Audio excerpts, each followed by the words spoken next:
Euzu billahi mineşşeytanirracim. Bismillahirrahmanirrahim. Esselamu aleyküm ve rahmetullahi ve berekatuhu. Allah'ın salavatı ve selamı üzerinize olsun. Allah-u Teala karşıdan gelen günlerinizi hayren ve değerlesin. İşlerinizi avand eləsin. İstəyirəm yenə də bir qədər Ayətəl Kürsünün fəzilətlərindən sizə danışam.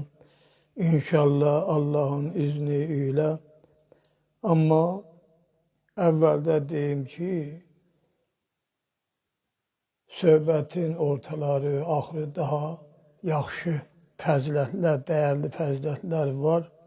Ona görə ola bilər əvvəlinə biraz xoşuz gəlməz. Yəni insanda belə bir adət var da, bir dənə söhbətə baxanda əvvəl xoşları gəlməyəndə o dəqiqə çövürürlər. Amma hər hansı bir söhbətə baxanda gərək axıra qədər dinləyəsən ki, yəni orada hər halda dəyərli sözlər var ki, onu danışan danışır. Abdullah İbn-i Cəfər deyir, mən bərk xəstələnmişdim. Həkimlər əlac etməkdə aciz idilər. Bir gecə çox ağrım var idi. Fikirləşib öz-özümə dedim, bəlkə Qur'anda şəfa axtarım. Ayətəl Kürsünü oxuyub bədənimə üfürdüm. Məni yuxu tutdu. Yuxuda iki kişi gördüm. Onlar mənim qarşımda durub bir-birinə deyirdilər ki, bu kişi 365 rəhməti olan bir ayə oxumuşdur. Hələ ona birini veriblər. Heybət içində yuxudan ayıldım, xəstəliyim getmişdi. Əbu Mütəfəkkil Hacı Əbu Hüreyrədən nəql edir. Sədəqə evinin açarı məndə idi. Bir gün qapını açıb gördüm ki, xurmalar azalıb. İkinci gün bir az da azalmışdı. Üçüncü gün lap çox azalmışdı. Peyğəmbər sallallahu aleyhi və səlləmə xəbər verdikdə buyurdu, əgər oğrunu tutmaq istəyirsənsə, qapını açanda belə de, Sübhanə mən səxərəkəlli Muhammed. Bu dəfə qapını açanda yenə də xurmanın azaldığını gördüm. Həmin kəlmələri dedim və birdən bir kişini gördüm ki, xurmaları yeyir. Onu tutub dedim, gərək səni Peyğəmbərin yanına aparam. O dedi, məndən əl götür. Səninlə əhd edirəm ki, daha bu işi etməyəcəyəm. Mən onu buraxdım. Bir neçə gündən sonra yenə xurmaların azaldığını müşahidə etdim. Bunu Peyğəmbər sallallahu aleyhi və səlləmə dedikdə yenə həmin zikri təkrarlanmağı mənə buyurdu. Bu dəfə qapını açanda zikri dedim və onu tutdum. Ey Allahın düşməni, sən mənimlə əhd etmişdin ki, daha etməyəcəksən. İndi səni Peyğəmbərin yanına aparacağam. O dedi, məni azad et. Sənə elə bir şey öyrədərəm ki, erkək və dişi, ya böyük və kiçik olmasından asılı olmayaraq, heç kəs sənin malının yaxınlığına gəlməz. Mən bunun nə olduğunu soruşduqda o dedi, Ayətəl Kürsü. Onu buraxıb əhvalatı Peyğəmbərimiz sallallahu aleyhi və səlləmə dedim. Həzrət buyurdu, sən bu vaxta qədər bunu bilmirdinmi? Əbu Bəkir İbn-i Nuh deyir, atam öz Nəhrivanda olan bir dostundan nəql edirdi ki, mən hər gecə adətimə görə Ayətəl Kürsünü oxuyub dükanıma tərəf üfürürdüm. Bir gecə bu iş yadımdan çıxdı. Evə gəlib yatmaq istədikdə yadıma düşdü. Elə orada oxuyub dükan səmtinə üfürdüm. Səhər dükanı açanda gördüm ki, bir kişi bütün malları bir yerə yığıb oturmuşdur. Mən ondan kim olduğunu və burada nə etdiyini soruşdum. O dedi, fəryad etmə, Görürsən ki, bütün mallar yerindədir. Bunları toplayıb aparmaq istəyirdim. Lakin qapını tapa bilmədim. Səhərə qədər bu minvalla əlləşmişəm. İndi istəyirsənsə məni əfv et. Mən tövbə etmişəm. Mən onu buraxdım və Allaha şükür etdim. Xəbərlərdə varid olub ki, kim Ayətəl Kürsünü çox oxusa, ölüm anı onun üçün çox asan olar. Ayətəl Kürsünü qəbristanda oxumağın faydaları. İmam-ı Sadiq əleyhissalam buyurdu, mömin Ayətəl Kürsünü oxuyub, savabını əhl-i qubur üçün göndərəndə, Allah Teala onun hər hərfindən bir mələk yaradar. O mələk qiyamət gününə qədər həmən şəxs üçün Allaha təsbih deyir, yəni zikr eləyər. Allah Teala bu şəxsə 60 peyğəmbərin savabını verər. Şərqdən qərbə qədər hər bir qəbrə nurdan 40 şam daxil edər. Qəbirləri işıqlandırar və genişləndirər. İmam-ı Baqir əleyhissalam buyurmuşdur, hər kəs dəstəmazdan sonra bir dəfə Ayətəl Kürsünü oxusa, Allah Teala ona 40 illik ibadətin savabını verər. Məqamını 40 dərəcə uzaldar. Ona 40 huri ilə izdivacı bəxş edər. Əsbəq İbn Nəbatə rəvayət edir ki, bir kişi Həzrəti Əli əleyhissalama dedi, qarnıma sarı su gəlib, bunun şəfası varmı? Həzrət buyurdu, bəli, dirhəmsiz, dinarsız, Ayətəl Kürsünü qarnına yaz, eləcə də onu yaz, yu və iç. Bir də onu öz yanında, yəni bir dənə də kopya yazıb, onu öz yanında saxla. Allahın izni ilə şəfa taparsan. Ayətəl Kürsünün faydaları. Hər kəs günəş batarkən 41 dəfə oxusa Ayətəl Kürsünü, onun hacəti yerinə yetər. Əgər oxuyub ayaqlarına üfürsə, yol getməkdən yorulmaz. Düşmənin gözünə görünməmək üçün 70 dəfə oxumaq lazımdır. Su olmayan yerdə susuzluq təhlükəsi varsa, 66 dəfə oxunmalıdır. Əgər 41 dəfə bir ovuz toprağa oxuyub, düşmənin üzünə səpsə, ondan zərər gəlməz. Əgər qapıda qoysa və 7 dəfə oxusa salamat qalar. Bir ovuz toprağa 7 dəfə oxuyub, ölünün qəbrinə töksə həmən mərhuma cəza verilməz. O ilahi rəhmətə çatar. Məhbus, yəni zindanda olan 1001 dəfə oxusa azad olar. Xəstə 3 gün müddətində səhərlər 101 dəfə oxusa sağalar. Baş ağrısı üçün 7 dəfə oxumaq lazımdır. Əgər 41 dəfə bir suya oxuyub bağlı şəxsə versələr, açılar. Şərbətə oxuyub kimə versələr, həmin şəxsin məhəbbətini qazanar. Əgər cümə məscidinin yolundakı toprağa oxuyub, iki düşmənin arasına atsalar, onların aralarında sülh yaranar.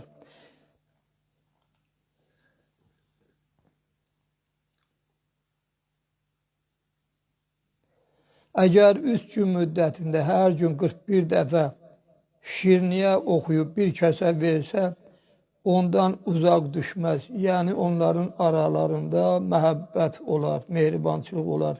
Müşküllərin həlli üçün Salavat, İnşirah surəsi və Ayətəl Kürsünün hər birini 10 dəfə oxusa və sağ əlin barmaqlarından başlayaraq sol əlin kiçik barmağına qədər saysa, çox təsiri olar. Ayətəl Kürsünün xətimləri. Bu zikrin faydalarını digər kitablarda da çox yazırlar, ancaq burada 5 dənəsi yəni qeyd olunub, onları istəyirəm sizin nəzərinizə çatdıram. Birinci, səhraya gedib, xəlvət yerdə öz dövrənə bir xət çəksin. təharətli halda, yəni dəstəmazlı gərək olasın. Təvazökarlıqla, yəni inanan halda üzü qibləyə 290 dəfə birinci ayəsini, yəni Bəqərə surəsinin 255-ci ayəni oxusa hacəti yerinə yetər. İkinci, Ayətəl Kürsüdə 10 vəqf vardır. Vəqf odur ki, ani gərək orada elə bil ki, gərək dayanasan, fasilə kimi verəsən. Hər vəqfə çatanda bir barmağı yummaq lazımdır. Sağ əlin kiçik barmağından başlayaraq, sol əlin baş barmağına qədər. Elə bil əvvəl balacadan başlayırsan, ta gəldin baş barmağı. İndiki bu əlin balacasından, barmağından başlayırsan, indiki baş barmaqda qutarırsan. İki əyin hərfləri arasında, iki yerdədir də, 10 dənədir. Onlardan biri iki əyin hərfinin arasındadır. Yaşvəğa indəhu. Yəni iki dənə orada eyn var. Hər iki kəlmənin biri axırındadır, biri isə sözün əvvəlindədir. Orada yəni vəqf eləyəsən, ani gərək dayanasın. Hacəti xatırlamaq lazımdır. Eyni zamanda qəlbindən keçirməlisən öz istəyi. Bir də ki, iki mim hərflərinin arasında həmən mimlər hardadır? Yələmu ma bəynə. Yəni yenə də yələmu u şəkilçidir orada. Hərf isə mimdir. Mim, iki mim arasında. Birində sözün axırındadır, o birində isə başlanğıcındadır. Yələmu dedikdə sözün axırındadır mu hərfi. Ma bəyni. Ma, yəni mu hərfi ilə başlayır, başladır. Əydihim sözlərin arasında. Zalimin şərini istəmək olar. Barmaqların onunu da yumandan sonra 3 salavat, bir həmd oxunur və sol əlin baş barmağı açılır. Bu qayda ilə hər həmdən sonra bir barmaq açılmalıdır. Sonra İnşirah surəsi, İxlas surələri oxunur və ən axırda 3 dənə salavat, Peyğəmbər salavatullahə göndərilir. Üçüncü, insan öz adının əbcədi sayı qədər, yaxud 2 nəfərin adının sayı qədər oxumaqla onların aralarında məhəbbət yarada bilər. Əbcədi hərf bir var, əbcədi Quran hərfləridir. Quran hərfində hərfləri 28 ədəddir. Bu 28 hərfə həm əbcədidir, səğir deyil, yəni kiçik hərflər. Rəqəmlərin, yəni kiçikləri. Bir də var əbcədi kəbir, yəni rəqəm, böyük olan rəqəmlər. Yəni elə bir ki, əlif, əbcədi səğir dedikdə, kiçik dedikdə, səğir kiçik demək. Əbcədi səğir dedikdə, əlif elə bil olur 1, rəqəmi olur 1. Kəbir deyəndə olur 10. Və yaxud digər hərif. Kiçik olacaq, elə bil 5 olacaqsa, o birisi olacaq 50. 100 olanda olacaq, 10 olanda olacaq 100. 20 olanda olacaq 200, ta 1000-ə qədər. Kəbirlər 1000-ə qədərdir. Səğirlər isə 100-ə qədərdir. Üçüncü, insan öz adını əbcədi sayı qədər, yaxud 2 nəfərin adını sayı qədər oxumaqla məhəbbət yarada bilər. Dördüncü, şəri mətləblər üçün ayın əvvəlindən başlayaraq zöhr namazından sonra salavat göndərsin. Bir Ayətəl Kürsü oxusun. İkinci gün bunu 2 dəfə etsin. Bu qayda ilə ayın axırına qədər geçsin. Yəni 30-cu gün 30 dəfə oxuyacaq. Birinci gün qüsül etmək lazımdır. Yəni əvvəl başlayanda qüsül etmək lazımdır. Əgər hər gün qüsül olunsa daha yaxşı olar. 5-ci, övladın qalması və özünün salamat qalması üçün 40 dəfə birinci ayəni oxumaq, eləcə də yazıb körpəyə bağlamaq lazımdır. Yəni, Bəqərə surəsinin 255-ci ayəsini elə bil ki, övladın sağ-salamat qalması üçün, böyüməsi üçün keçmiş zamanlarda balaca tifil uşaqlar çox tələf olardı. Çünki o dövrlərdə o dərəcədə həkimlər yox idi. Çox tələf olardı. İndi yine Allah'a şükür həkimlərin, yuxarıda Allah, aşağıda həkimlərin sayəsində, yəni uşaqlar yaxşı böyüyürlər. Keçmiş dövrlərdə belə yəni vasitələrdən çox istifadə edərdilər. Biz özümüz də yadıma gəlir, hələ uşaqlıq dövrlərimizdə elətdirərdi.